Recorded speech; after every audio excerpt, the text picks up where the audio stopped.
친위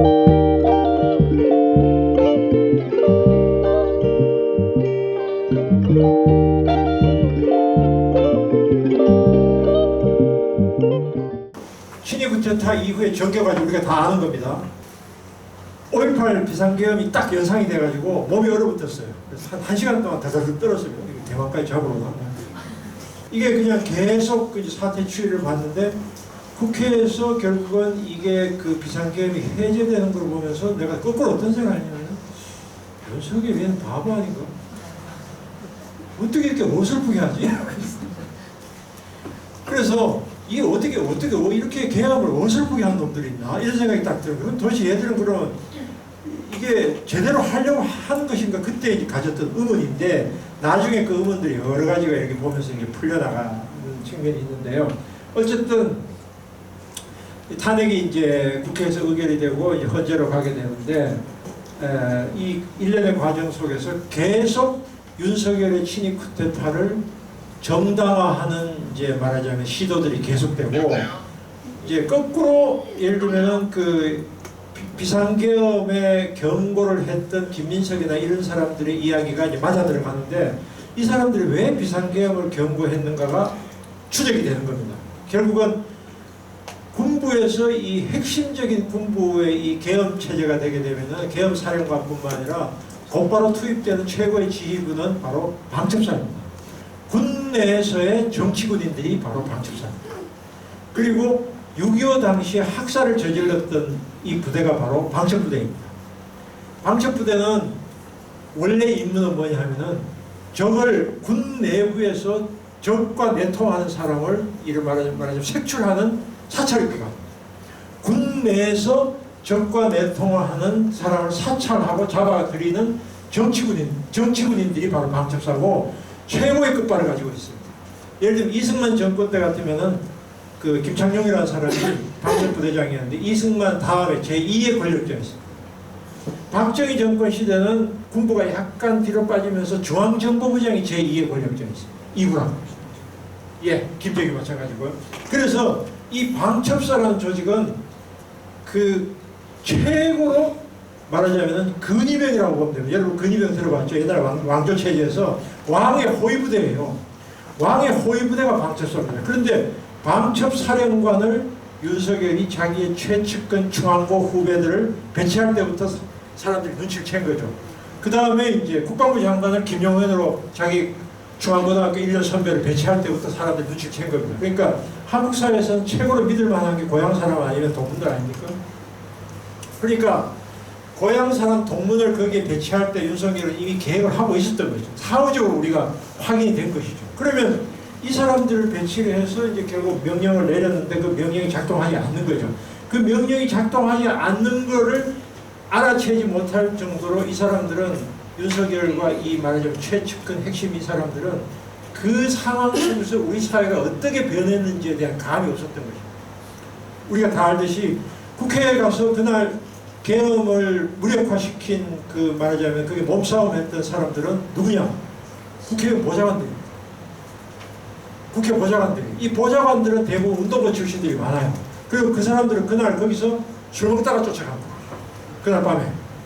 그런데 그날 밤에 술 먹다가 쫓아가서 이 군인들을 몸으로 막았던 이 사람들과 그 다음에 명령을 내렸는데도 국회에 들어가는 신용만 하고 제대로 안 들어갔던 이 군인들. 이 사람들은 바로 우리나라의 보통 시민들이고 이 보통 시민들은 학교에서 꼭 민주시민 교육을 안 받았다고 하더라도 서울의 봄 같은 영화를 보고 5.18에 대해서 어느 정도 들었고 이게 이렇게 우리가 쿠데타를 이게 계엄 상황이냐? 이 젊은 군인들의 생각이 이게 설득이 안 된 겁니다. 윤석열은 군인들은 옛날 자기가 대통령이 딱 명을 단추를 누르면 쭉 내려갈 거라고 생각합니다. 차관이죠. 그러니까 윤석열은 지금까지 우리 사회에서 20년, 30년 동안 민주화 이후에 시민들이나 군인들이 어떻게 바뀌었는지를 몰랐던 겁니다.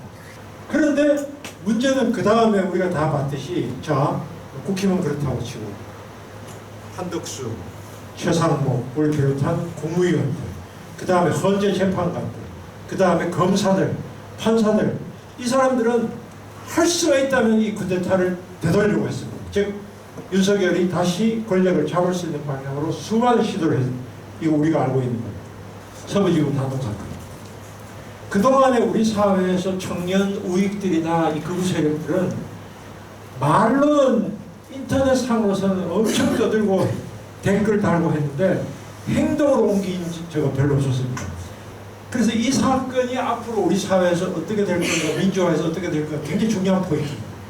그러니까 예를 들면 뭐 헌재, 그 다음에 대법원 이 부분들은 계속 이제 수사를 하고 계획을 해나가겠지만 이 부분은 이게 하루아침에 바뀔 가능성이 별로 없는 우리 사회에서 이 극우 세력의 준동을 보여주는 굉장히 중요한 과정이다 이런 생각이 이제 들고요. 87년 체제라고 하는 것은 기본적으로 우리 사회에서 양당 체제가 서로 교대교대로 정권을 차지하는 그런 양당 체제였습니다. 근데 이 양당은 냉정하게 보면은 물론 달라요. 민주당하고 국힘하고의 어떤 그 정책의 입장은 좀 다르지만 미국하고 한국이 전 세계적으로 가장 비슷한 게 뭐냐면 진보정당이 없다. 진보정당이 없다. 그리고 진보정당의 진입이 원천 봉쇄되어 있다. 왜 그런가? 이 두 정당은 서로 간에 싸우지만 서로 간에 이해관계가 일치한다. 어떻게 일치하느냐? 노무현 대통령이 유명한 말이 있습니다. 우리나라 야당은 아무리 개판 쳐도 2등을 합니다. 노무현 대통령이 했던 말이에요. 아무리 개판 쳐도 2등을 한다는 말은 무슨 말이냐면은 그 다음에 노무현 대통령이 뭐라고 이야기하냐면은 대통령 한 번 바꾸는 것보다 선거제도 바꾸는 것이 더 중요하다. 그게 노무현 대통령이 했던 말입니다. 그래서 또 그 다음 말이 또 있죠. 조직된 시민사회만이 우리 사회를 민주화시킬 수 있다. 이런 이야기를 했습니다. 즉 자기가 대통령하고 정치도 해봤고 권력도 잡아봤는데 세상이 안 바뀌더라. 안 바뀌더라. 왜 안 바뀔까? 왜 안 바뀔까? 기득권 정치 세력이 서로 간에 교대교대로 정권만 잡아가는 식으로 계속 반복되는 이 상황 속에서는 세상이 달라지지 않더라. 이게 노무현 대통령이 유언처럼 했던 거예요. 그러면 5년 단임제 대통령제라고 하는 것이 결국은 이거를 바꾸지 않으면은 우리 사회에서 아까 제가 처음에 던졌던 질문, 우리의 삶이 과연 바뀔까? 우리의 삶 좀 더 구체적으로 이야기를 할까요? 젊은 사람들이 직장을 가질 수 있을까? 사교육비를 줄일 수 있을까? 그 다음에 집을 갖거나 편안한 10년, 20년, 30년 임대주택에서 살 수 있는 조건이 만들어질까? 늙은 사람들이 젊은 시절에 연금을 제대로 부어놓지 못했는데 퇴직하고 난 다음에 70대까지 계속 일해야 되는 이 상황이 달라질 수 있을까? 이 문제입니다. 복지, 노동, 주거, 교육 이겁니다. 그게 국힘이 집권하나 민주당이 집권하나 별로 달라지지 않아요. 별로 달라지지 않아요. 이게 포인트입니다. 이 별로 달라지지 않았던 여러 가지 이유가 있는데 그 중에 가장 중요한 이유 중에 하나는 양당이 두 당이 서로 간의 정치 권력을 독점하고 있다. 그리고 제3당이 들어올 틈바구니가 차단되어 있다는 사실. 이게 지금 우리 정치적인 민주화를 가로막고 있는 요인인데 우리가 중대재해처벌법을 만약에 통과시키려면 먼저 그 해당 위원회, 노동위원회에서 먼저 협의를 합니다. 그럼 노동위원회에서 협의를 해서 거기서 표결을 합니다. 거기서 통과되면은 법사위를 가야 돼요. 법사위에서 통과되면은 전원 말하자면 투표에 가게 되는데 그러면 노동위원회나 법사위원회 가는 과정에서 그걸 그냥 곧바로 표결을 하냐 그렇지 않아요. 당의 간사들이 대표들이 서로 협의를 합니다. 자, 이 법이 이렇게 되어 있는데 이건 너무 가혹하지 않아? 그럼 사용자에게 말하자면 원청 사용자에게 이런 식의 말하자면 중형을 때리는 건 너무 가혹한 거야. 그리고 국힘에서 반대를 합니다. 국힘 반대한 민주당이 왜 이게 가혹한 거야? 이거 없애지 않으면 산업재해 이거 쭉 막을 수가 없어. 민주당이 주장을 합니다. 이 협의 과정에서 들어갈 수 있는 권한이 바로 교섭단체. 근데 국회에서 20석을 얻지 못하면 교섭단체에 들어가지를 못합니다. 민주노동당이 10석을 얻었지만 민주노동당은 교섭단체인 적이 없습니다. 민주노동당이 있던 시절에 2004년에 비정규직법이 통과됐는데요. 그때 비정규직의 사용을 남용을 막는다 해가지고 비정규직 2년 동안이 지나면은 2년 이후에는 정규직화 하도록 법을 만들었습니다. 결과가 어떻게 됐어요? 2년 전에 다 해고시켜요. 예. 그런 법을 왜 만들었을까요? 민주당하고 국힘이 타협을 한 거죠. 근데 만약에 민주노동당이 그 당시 20석 이상이 됐다면 그런 법이 되진 않았을 거예요. 그렇겠죠. 당연히. 그러니까 진보정당이 있다고 하는 게 중요한 것이 아니라 20석 이상을 얻을 수 있어야만 되는 거죠. 근데 20석이라는 게 이게 뭐 철회법칙대로 정해져 있나요? 아니죠. 지금 조국혁신당이 교섭단체를 10석으로 내리자 주장하고 있습니다. 우리도 교섭단체 들어가고 싶다는 거예요. 그런데 이 진보정당이나 혹은 노동자를 대표하는 정당이 없음으로 해서 결국은 양당은 노동자의 표도 물론 의식을 하지만 노동자의 표는 그다지 그렇게 겁이 안 납니다. 왜냐하면 정치하는 사람의 입장에서 제일 중요한 것은 물론 다음번에 당선되기 위해서 지역구에서 활동을 해야 되는데 우리나라에서 어떤 지역구도 노동자가 압도적 다수인 지역구는 없습니다. 그러면 어때요? 민주노동당 후보가 지역구에서 당선된 게 두 사례가 있습니다. 어디에요? 노회찬 씨가 했던 저 창원하고 심상정 씨가 고향 덕양구.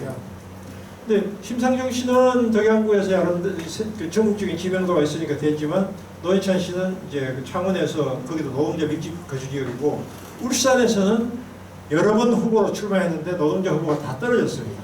왜 떨어졌느냐? 여러 가지 이유가 있지만 울산에서 노동자들이 제일 많이 살고 있는 동구, 옛날 북구 이런 지역에도 현대 노동자나 이 사람들이 압도적 다수는 아니에요. 자영업자, 그 다음에 일반 청년들, 노인들, 여성들 이 표가 더 많았습니다. 그리고 노동자들도 사실은 노동자 후보를 찍지 않았어요. 민주당 찍고. 그러니까 뭔 소리냐? 이게 뒤에 이야기하겠지만 지역 한 지역에서 대표를 뽑는 후보를 뽑는 이 선거제도 하에서는 절대로 노동자 후보가 국회의원이 될 수가 없습니다. 즉 지역구 중심의 이 말하자면은 선거제도 하에서는 노동자 대표가 국회로 갈 수가 없다는 것입니다. 그럼 어떻게 해야 돼요? 그래서 도입한 제도가 뭐예요? 비례제도. 비례제도죠. 근데 비례제도는 바로 지역구에서 당선은 되지 않지만 당에서 추천한 사람을 우리가 선거할 때 투표 찍지 않습니까? 당을 찍는 건데요. 당에 지지를 해서 지역구에서는 당선되기 어려운 정당을 키우기 위한 것이 비례 취지입니다. 그런데 이 비례 취지를 도입하려고 계속 요구를 했고 그게 지난번 국회에서 했는데 그게 이른바 연동형 비례대표제입니다. 한국의 연동형은 어떤 문제를 아직 가지고 있었냐면은 비례 의석수가 300석 중에서 47석밖에 안 됩니다. 독일은 지역이 반이고 비례가 반. 200석이 비례입니다. 그런데 우리는 300석 중에 47석인데 47석도 전부를 한 게 아닙니다. 준연동형. 47석 중에서 30석만 연동형을 적용하는 거예요. 연동형 중에서 또 캡을 하나 씌워가지고 더 제한을 했습니다. 그래서 실질적으로 이것이 이제 무력화됐고요. 여러분들 알고 계시는 거고. 그 다음에 이게 더 무력화되는 것은 바로 위성정당이죠. 위성정당은 자 지역구에서는 말하자면 후보를 낼 수 없는 전국적인 정당이 그런 표를 많이 가져갈 가능성이 있으니까 민주당하고 국힘이 위성정당을 얘들을 가지고 이 비례 후보를 그쪽으로 비례 득표를 그쪽에서 그냥 빼앗아간 거죠. 그게 위성정당. 그래서 실질적으로 한국의 이 비례대표의 선거제도는 무력화되었고 무력화된 결과 진보정당이 등장할 수 있는 가능성은 봉쇄가 되었습니다.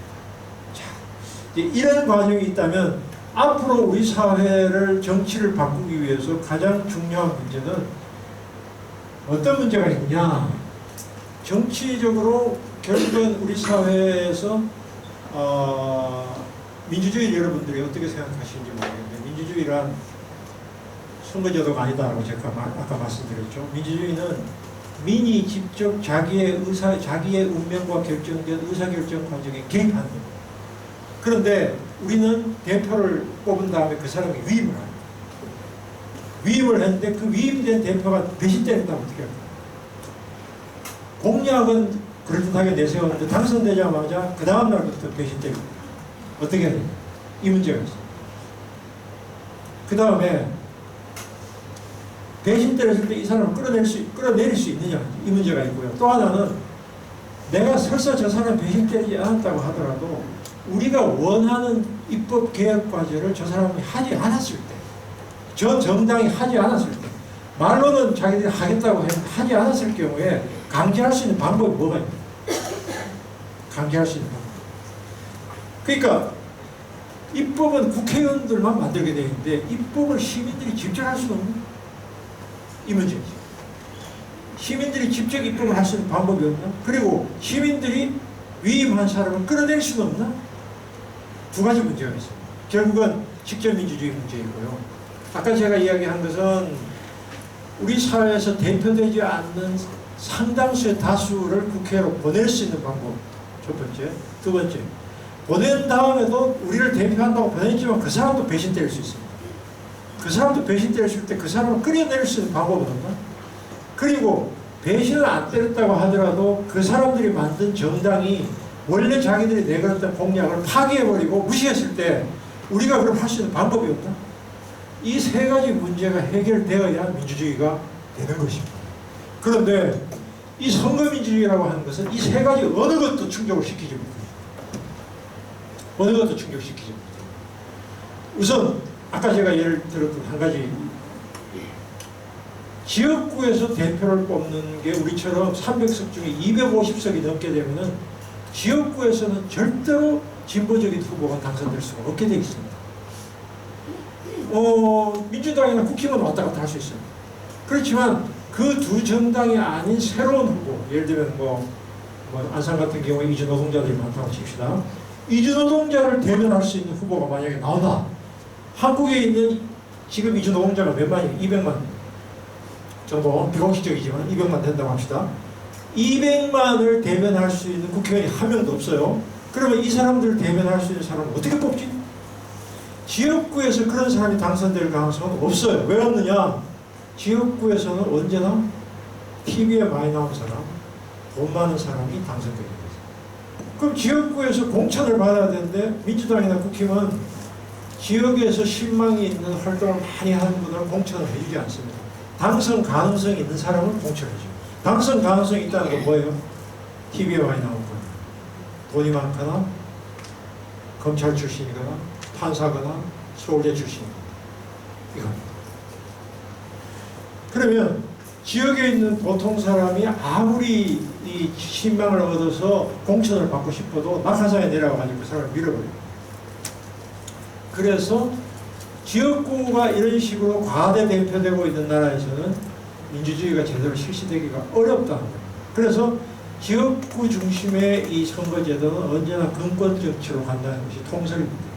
근권 정치, 즉 돈 많은 사람들의 정치로 간다. 부자들의 정치로 간다. 그래서 지역구 중심의 선거제도를 어떻게 비례를 확대하느냐, 그 비례 확대하려고 하는 것을 가장 강력하게 반대하는 사람들이 국힘입니다. 심지어 국힘의 어떤 의원은 100% 전부 다 지역에서 뽑자 이렇게 주장합니다. 왜냐하면 그게 자기들에게 유리하니까. 근데 국회의원이 지역에서만 선출되면 어떤 문제가 발생하냐면은 정책에 무관심합니다. 지역에서 선출된 사람들은 정책에 무관심합니다. 왜 그럴까요? 자기 밑에 있는 보좌관 8명 중에서 4명은 전부 다 지역구의 의원 사무실 거기에 가서 근무하게 됩니다. 왜? 그 사람들의 가장 큰 관심이 뭐예요? 다음번 재선이에요. 다음번 재선되는 데는 정책이 별로 중요하지 않아요. 저 사람이 어떤 정책을 폈다는 거 사람들이 관심이 없어요. 표결할 때 저 우리 지역의 국회의원이 이번에 국회에서 어떤 표결을 하는 데 있어서 찬반 어느 쪽을 했어라고 하는 걸 국민들이 모니터를 하나요? 지역구 사람들이 거의 안 해요. 관심 없어요. 그러면 의원의 입장에서는 뭐가 제일 중요하냐? 지역관리예요. 그러면 지역관리 할 수 있는 가장 효과적인 방법은 뭐예요? 밤낮으로 상가집에 분산하고 결혼식장 가요. 그런 사람은 절대로 우리 사회에서 일하는 사람들을 위한 대변자 역할을 할 수가 없게 되죠. 그래서 정당법하고 선거법의 개정은 반드시 필요하고 이 부분을 해가지고 지금 여러 시민단체들이 지금 조직이 계속 활동하고 있습니다. 이미 12.3 개헌 직후 전부터 이 조직들이 계속 이 선거법 개정 운동하고 성장법 개정 운동하는데, 선거법은 지금 이야기했듯이 그런 문제가 있고, 정당법은 무슨 문제가 있냐면은, 우리나라의 정당법은 전국의 5개 지역구에 1000명씩의 당원이 있어야만, 그리고 서울에 본부가 있어야만 정당으로 등록입니다. 그렇지 않는 정당은 등록을 할 수가 없게 돼 있어요. 그러니까 지금 이거를 깨기 위해서 영등포당, 은평당, 안산당을 이제 저는 말이에요. 이런 당들의 운동들이 일어나게 돼요. 왜냐하면 정당법을 바꿔서 시민들이 어쨌든 민주당, 국힘 양쪽에 줄을 서지 않고도 정치 활동을 할 수 있도록 하자는 게 일종의 정당법 개정의 취지고, 이 두 가지가 개정되지 않고서는 우리는 정치는 계속 욕을 하더라도 정치는 안 바뀝니다. 그래서 결국은 이재명 정부도, 이재명 대통령도 이걸 알고 있어요. 알고 있는데, 문제는 이게 결국은 민주당의 기득권을 건드려야만 되는 문제입니다. 예를 들면 비례를 확대하려면 지역구를 축소해야 돼요. 그러면 지역구에서 자기가 다음에 국회의원 당선될 가능성이 있는 사람이 양보하겠습니까? 결사가 안 되죠. 그럼 어떻게 해야 돼요? 전체 국회 의석수를 늘려서, 만약에 300석이면 한 400석으로 늘리고, 그 다음에 이 비례를 한 100석으로 정도로 한 방법이 있을 수 있습니다. 그렇게 되면 곧바로 또 언론에서 때립니다. 국회의원들이 아무도 하는 일도 없이 국민의 세금만 지원하고 이렇게 됩니다. 그러니까 몇몇 사람들은 그래 그럼 좋다, 400석으로 늘리되 국회의원 세비를 줄이자, 이런 제안까지 하고 있는데요. 어쨌든 이게 이제 내년 지자체 선거 직후부터 우리 사회에서 가장 큰 이슈가 될 것이고, 우리나라의 민주주의의 이 말하자면 대의제의 제도 자체를 바꿀 수 있는 가장 중요한 포인트가 이 부분입니다. 그 다음 부분은, 선거로 사람들을 선출한다고 하더라도 선출된 권력보다 더 무서운 권력이 있습니다. 선출되지 않는 권력, 관료들입니다. 이 관료들은 실질적으로 엄청난 결정권을 가지고 있으면서도 절대로 얼굴을 겉으로 드러내지 않습니다. 그래서 이 관료들을 어떻게 할 거냐라고 하는 문제는, 우리가 선출된 권력은 눈에 보이기 때문에 계속 비판하고 다음번에 떨어뜨리면 되지라고 하는데, 선출되지 않는 이 사람들은 실제로는 훨씬 더 많은 권한을 가지고 있으면서도 교체가 되지 않습니다. 이거 어떻게 할 거냐? 이 관료 권력을 어떻게 할 거냐의 문제가 우리 사회 민주주의의 그 다음의 과제예요. 세 번째, 자, 그럼 우리가 대표를 꼭 위임을 해서 국회로 보내는 것만이 민주주의냐? 내 생활과 직결된 현장에서의 직접 참여는 불가능한가? 이 문제입니다. 이게 이제 지금 풀뿌리 민주주의의 전국적인 활동들이 지금 여러 군데서 지금 하고 있는데, 면,동 까지 선거제도 내리자. 면,동까지 선거를, 지금까지 지자체는 그 이상에까지만 선거를 했는데, 면,동까지도 아예 다 선거로 선출하게 하자. 그럼 물론 잡음이 있겠죠. 잡음이 있고 여러 가지 아마 충돌도 많이 있겠죠. 그러나 시민들이 직접 참여할 수 있는 방법은 선거 외에, 대통령 선거나 국회의원 선거 외에 여기 계시는 우리 저나 여러분들이 정치에 개입할 수 있는 길은 거의 없습니다. 정치에 개입할 수 있는 방법은 면,동 단위에서 풀뿌리 민주주의에서 주민들이 직접 참여해가지고 동장도 뽑고 업장도 뽑고 면장도 뽑았을 때 거기서 지역 현안을 가지고 논의를 하고, 그 현안이 위로 올라가가지고 결국은 중앙정치와 연결되도록 하자라고 해가지고 지금 이 운동을 하는 사람들이 많습니다. 농촌에서 이거 시작하는 사람도 있고, 기본소득 같은 거 주장하면서 면 단위에서 뭐 예를 들면 홍동면 같은 면 단위 기본소득을 하자, 주민 참여를 통해서. 그리고 이제 아파트 민주주의 주장하는 사람들도 일종의 그런 것인데, 여러분 아파트에 사는 분들 많으실 텐데, 아파트 동장되기 쉽지 않아요. 동대표.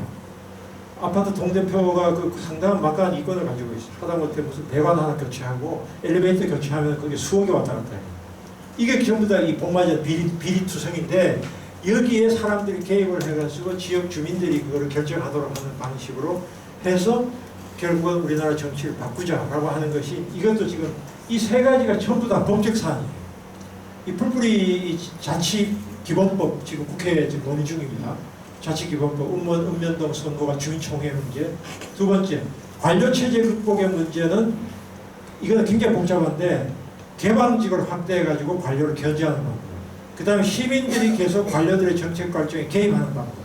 그 다음에 여러 시민단체가 많이 했듯이 주민 참여 예산제 같은 방식.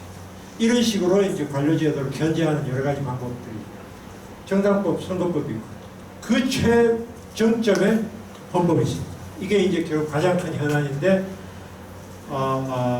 대통령 중임제로 갈 거냐. 지금 이재명 대통령은 지금 그걸 이야기를 하고 있는데 대통령 중임제가 만능은 아니에요. 왜냐하면은 미국도 대통령 중임제인데 대통령 중임을 하게 되면은 지금 대통령이 다음번 당선되기 위해서 또 자기 정치 활동의 중심으로 정책을 펼 가능성이 있어요. 그래서 이 대통령 중임제가 대안이 아니라면 그 다음 대안 두 가지가 있는데 프랑스식의 결선투표제하고 이제 의원 내각제가 있어요. 프랑스식의 결선투표제는 뭐냐면은 프랑스는 국회의원 선거도 전부 다 결선투표예요. 50% 없는 사람이 없으면 2등, 3등에서 제일 꼴찌는 제외하고 다시 재투표를 합니다. 그렇게 해가지고 결선투표를 한다는 말은 선거 연합을 하게 하는 거죠. 정책 연합을 해가지고 당신이 되면은 우리 정책 받아라. 그런 식으로 해서 국회의원 선거도 결선투표제를 하고 대통령도 결선투표제를. 그 방법이 하나가 있습니다. 그 다음에는 이제 의원 내각제로 대통령제를 아예 바꾸는 방법인데 대통령제를 아예 바꾸고 국회가 결국은 이제 일본이나 영국이나 이런 나라처럼 가는 방법인데 현재 한국의 여론 분위기로는 그렇게 가기는 어려울 것 같아요. 결선투표제하고 대통령 중임제는 국민들의 의사가 지금보다는 좀 더 많이 반영될 수 있는 그런 제도로 갈 것 같아요. 이 내란을 종식시키기 위해서는 이 사람들을 처벌하는 데서 끝나는 것이 아니라 민이 실질적으로 권력의 주체로 등장할 수 있는 제도적 장치를 어떻게 만들 거냐라고 하는 문제로 모여지는 게 아닌가 싶어요. 그러면 실제로 민이 어떤 방식으로 결정을 할 거냐. 여기 계신 여러분들은 다 회사에서는 그냥 사원이나 종업원으로 있고 회사의 결정권이 없습니다. 회사의 사장이 거의 전제군주와 같죠. 그런데 지역사회는 다릅니다. 지역 자기 거주하는 곳과 회사와의 불일치가 우리나라 민주주의의 최대 딜레마예요. 결국은 그 협동조합운동 같은 경우도 그거를 돌파하기 위한 것인데 생산자들이 자기가 스스로 생산만 결정을 하는 것이 아니라 정치에까지 개입할 수 있는 방법이 없을까? 이게 이제 결국 협동조합운동이나 이쪽에 간 문제의식이에요. 그러니까 그래서 앞으로의 저는 우리 사회 민주주의의 실질화의 문제는 이제는 국회의원 누구 뽑을까, 대통령 누구 뽑을까, 민주당의 국회의원이냐 이거 이제는 훨씬 이 단계를 넘어서야 될 단계에 왔다. 어떻게 그러면 실질적으로 사람들이 의사결정 과정에 개입하고 입법 과정에 개입할 거냐의 문제. 그리고 국회의원을 소환할 거냐의 문제. 그리고 정책결정 과정에서 자기의 의사를 전달하게 할 거냐의 문제. 이 문제가 결국은 우리의 앞으로의 민주주의의 과제가 아닐까. 지금은 이제 아마 이게 조직이 있습니다. 주권자 뭐 전국연대, 사회개혁연대, 그 다음에 촛불 이후에 그쪽 사회대개혁 모임들이 이제 결국 상층에 사람들로 지금 모여 있고 이 촛불 응원봉 시위를 계속 연결하려면은 이것이 연결되지 않으면 이 응원봉 시위는 결국 무력화된다라고 하는 문제의식을 가지고 있는 분들이 전국적으로 이제 있는데 문제는 그 사람들이 아직은 그 일반 시민들에게까지 그 논의들이 내려오고 있지는 않는 상태이고 단지 여기저기 이제 말하자면 시민단체들이 지금 그런 식의 조직을 만들어가지고 캠페인 비슷하게 하고 토론을 하고 이런 단계에 지금 있어요. 그렇게 본다면 저는 이게 현실화시키기 위해서는 일종의 뭐라고 할까 지역 단위나 혹은 민주노총이나 한국노총 같은 이런 단위에서 이런 선거법 개정에 대한 말하자면은 옛날처럼 무슨 뭐 민주노동당 당원 모집 이런 방식이 아니라 우리 사회 정치개혁을 위한 일종의 직업 단위에서의 모임, 또 지역 단위에서 모임 같은 걸 토론회 같은 것들을 통해서 의견을 모으고 그거를 국회에다가 지역구 국회의원뿐만 아니라 왜냐하면 우선 칼자루는 이 사람들이 쥐고 있기 때문에 국회의원들을 결국은 압박을 하거나 설득을 하거나 캠페인을 벌이거나 하는 그런 방식이 현재로서는 우리가 생각해 볼 수 있는 방식이고 그게 이제 내년 지자체 선거를 둘러싸고 아마 헌법 개정도 그때 논의가 될 것 같아요. 헌법 개정 논의되고 지자체 장 선출하는 문제도 사실 이게 적용이 돼야 되는 문제가 있어요. 왜냐하면은 지자체 장이 대부분은 공천을 받아서 이제 후보로 가지 않습니까? 이 공천권을 누가 쥐고 있나요? 국회의원들이 쥐고 있어요. 그러니까 구의원, 시의원까지도 공천권을 국회의원들이 쥐고 있어요. 이거를 우선 뒤집는 방법이 가장 확실한 방법인데, 공천권을 과연 주민들이 결국은 행사할 수 있도록 하는 게 전 출발점이 아닐까 싶고, 그러면 그걸 통해서 결국 지자체 장들과 그 다음에 국회의원들을 압박을 해서 밑으로부터 결국 압박을 하는 게 현실적으로 그 방법이 있을 거고, 그다음 위로는 물론 이제 이 담론이나 이런 정책 제기는 계속 해야 되겠지만 미디어 같은 걸 통해서, 밑으로는 어쨌든 주민들이 그런 식의 지역별 단위를 만들어서 뭐 500명이면 500명 해가지고 그게 앞으로 우리 선거법이나 정당법을 이렇게 바꿔야 되겠다. 예를 들면 안산에서도 정당 하나 새로 만들어야 되겠다. 기존의 국힘이나 민주당이 계속 교체되는 방식으로 지역사회가 바뀔 수 없다. 이런 식의 문제의식을 사람들에게 계속 좀 더 이렇게 설득을 하고, 그래서 정말로 진정으로 이 주민들이나 사회적인 약자나 소수자들의 이익을 대변할 수 있는 사람을 시의원, 구의원, 시장, 군수, 국회의원으로 보낼 수 있는 방법이 뭘까? 그런 것에 대한 좀 논의들이 지금쯤부터 시작될 타임인 것 같아요. 지금 벌써 제일 많이 바삐 움직이는 사람들은 내년 출마할 사람들이죠. 그 사람들만 계속 열심히 움직이면서 지금 선거하고 있는데, 일반 시민들은 뭐 저놈들 또 찍어야 돼, 내가 누구 찍어야 돼, 또 이렇게 갈 것 같아요. 가만있어. 그걸 어떻게 바꿀 거예요? 저는 뭐 여기 안산에서도 여기 계신 분들도 아마 활동을 하실 텐데, 서울이나 이런 쪽에서도 이제 희망연대나 이제 이런 노동은 전통적인 그 권익투쟁 중심의 노동운동에서 일종의 사회개혁과 이런 시민권 확장을 표방하는 그런 식의 노동운동을 젊은 층이나 일부 세력들이 계속 하고 있는 걸로 알고 있습니다. 그러나 그 세력이 아직까지는 이 기존의 노동조합 운동을 대체할 정도의 힘은 없는 것 같아요.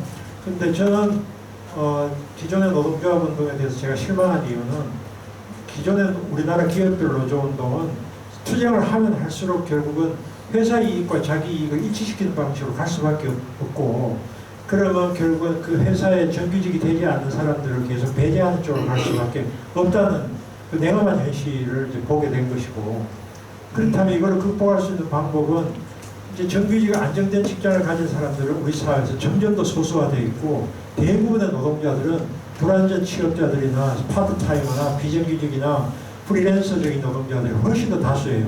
근데 이 사람들은 회사에 속해 있지 않기 때문에 연대감도 약하고 개인화되어 있어요. 한국뿐만 아니라 전 세계적으로 다 그렇습니다. 그러면 이 사람들을 대변할 수 있는 새로운 형태의 노동조직이 만들어지지 않으면은 결국은 이 전통적인 노동조합 중심의 운동은 이미 한계에 도달했고, 그러니까 유럽에도 극우파들이 등장하는데 이 극우파의 기반이 바로 노동자들이에요.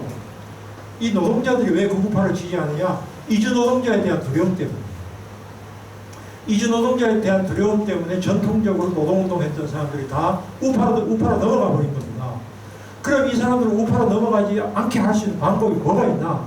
자본주의 사회에서 이 사람들에게 안정된 고용을 보장할 수는 없지만, 최소한의 사회적인 안전망이나 복지를 통해서 이 사람들을 묶어낼 수 있는 시스템을 만드는 것만이 노동운동의 대안이 아닐까, 저는 그렇게 보는 편이에요. 그래서 그게 결국은 앞으로의 21세기의 노동조직은 전통적인 노동조합과는 다른 방식으로 나올 수밖에 없다고 저는 보는 편인데, 그런 시도들이 여러 군데서 있었죠. 지역노조 같은 경우가 대표적인데, 근데 워낙 노동 조건이 다르기 때문에 연대가 쉽지 않았는데, 저는 개인적으로 오스트리아나 독일 같은 데에서 하고 있는 노동회의소 같은 모델을 생각해 볼 만하다고 보는 편이에요. 노동회의소 같은 경우 우리가 상공회의소처럼 노동회의소를 통해서 모든 노동자들이 거기에 다 가입하게 하고, 예를 들면 각종의 법률적인 서비스 같은 거라든지 각종 교육이라든지 이런 것까지 다 커버하는 방식의 새로운 조직 모델을 지역 단위로 만들 필요가 있다고 저는 보는 편이고요. 제가 앞에서 이야기했던 노동자들을 위한 인문교양은 예술이나 이런 걸 의미하는 것이 아니라 노동운동이 원래의 그 옛날에 지금이나 여전히 가장 끌어안아야 될 과제는 복지 문제다. 기본적으로 저는 그렇게 봐요. 이 복지 문제와 조세 문제와 분배 문제를 노동조합이 끌어안아야 노동운동에 힘이 생기는데 기업별로 저는 그 문제를 끌어안을 수가 없다. 왜냐하면 회사에서 다 복지를 제공해주거든요. 그래서 복지 문제와 조세 문제를 어떻게 노동운동이 끌어안을 수 있는가가 결국 노동운동의 힘의 영향력을 좌우할 것이다. 이렇게 봅니다.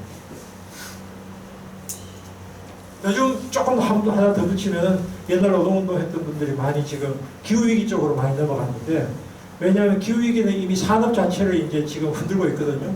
이미 기후위기 때문에 우리가 수출하고 싶어도요. 이미 아리백 이게 충족이 안 되면은 우리가 물건 만들어 수출 안 됩니다, 지금. 그렇기 때문에 기업도 이 아리백 이걸 충족시켜야 되고 그렇게 되면 고용이 축소되는데 고용 축소되는 걸 어떻게 할 거냐. 현대자동차가 지금 90%를 미국 간다고 하는데 현대자동차가 전부 다 전기차로 바뀌면은 그 현대자동차 종업원뿐만 아니라 거기 계열사인 사람들 전부 다 일자리 다 잃어버려요. 카센터 사람들 전부 다 일자리 다 잃어버려요. 이거 어떻게 할 거냐 말이에요. 이게 이제 기후위기 문제하고 노동 문제가 완전히 맞물린 현안이죠. 뜨거운 현안입니다. 이런 문제를 노조가 끌어안기가 어렵다고.